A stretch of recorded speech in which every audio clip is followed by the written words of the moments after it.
Kitab Ulangan. Apabila ada perselisihan di antara beberapa orang, lalu mereka pergi ke pengadilan, dan mereka diadili dengan dinyatakannya siapa yang benar dan siapa yang salah. Maka jika orang yang bersalah itu layak dipukul, haruslah hakim menyuruh dia meniarap dan menyuruh orang memukul dia di depannya dengan sejumlah dera setimpal dengan kesalahannya.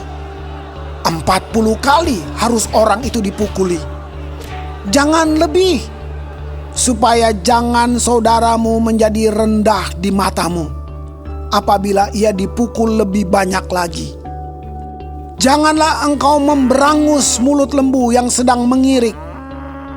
Apabila orang-orang yang bersaudara tinggal bersama-sama, dan seorang daripada mereka mati dengan tidak meninggalkan anak laki-laki, maka janganlah istri orang yang mati itu kawin dengan orang di luar lingkungan keluarganya. Saudara suaminya haruslah menghampiri dia dan mengambil dia menjadi istrinya, dan dengan demikian melakukan kewajiban perkawinan ipar. Maka anak sulung yang nanti dilahirkan perempuan itu haruslah dianggap sebagai anak saudara yang sudah mati itu, supaya nama itu jangan terhapus dari antara orang Israel. Tetapi jika orang itu tidak suka mengambil istri saudaranya, maka haruslah istri saudaranya itu pergi ke pintu gerbang menghadap para tua-tua serta berkata, "Iparku menolak menegakkan nama saudaranya di antara orang Israel. Ia tidak mau melakukan kewajiban perkawinan ipar dengan aku." Kemudian para tua-tua kotanya haruslah memanggil orang itu dan berbicara dengan dia. Jika ia tetap berpendirian dengan mengatakan, "Aku tidak suka mengambil dia sebagai istri," maka haruslah istri saudaranya itu datang kepadanya di hadapan para tua-tua, menanggalkan kasut orang itu dari kakinya, meludahi mukanya sambil menyatakan, "Beginilah harus dilakukan kepada orang yang tidak mau membangun keturunan saudaranya." Dan di antara orang Israel, namanya haruslah disebut kaum yang kasutnya ditanggalkan orang.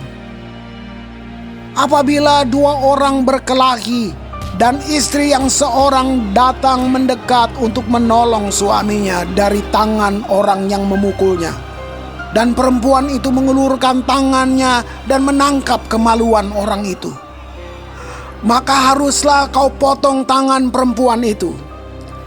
Janganlah engkau merasa sayang kepadanya. Janganlah ada di dalam pundi-pundimu dua macam batu timbangan, yang besar dan yang kecil. Janganlah ada di dalam rumahmu dua macam eva, yang besar dan yang kecil. Haruslah ada padamu batu timbangan yang utuh dan tepat. Haruslah ada padamu eva yang utuh dan tepat, supaya lanjut umurmu di tanah yang diberikan kepadamu oleh Tuhan Allahmu. Sebab setiap orang yang melakukan hal yang demikian, setiap orang yang berbuat curang, adalah kekejian bagi Tuhan Allahmu. Ingatlah apa yang dilakukan orang Amalek kepadamu pada waktu perjalananmu keluar dari Mesir, bahwa engkau didatangi mereka di jalan, dan semua orang lemah pada barisan belakangmu dihantam mereka, sedang engkau lelah dan lesu. Mereka tidak takut akan Allah. Maka apabila Tuhan Allahmu sudah mengaruniakan keamanan kepadamu daripada segala musuhmu di sekeliling, di negeri yang diberikan Tuhan Allahmu kepadamu untuk dimiliki sebagai milik pusaka, maka haruslah engkau menghapuskan ingatan kepada Amalek dari kolong langit, Janganlah lupa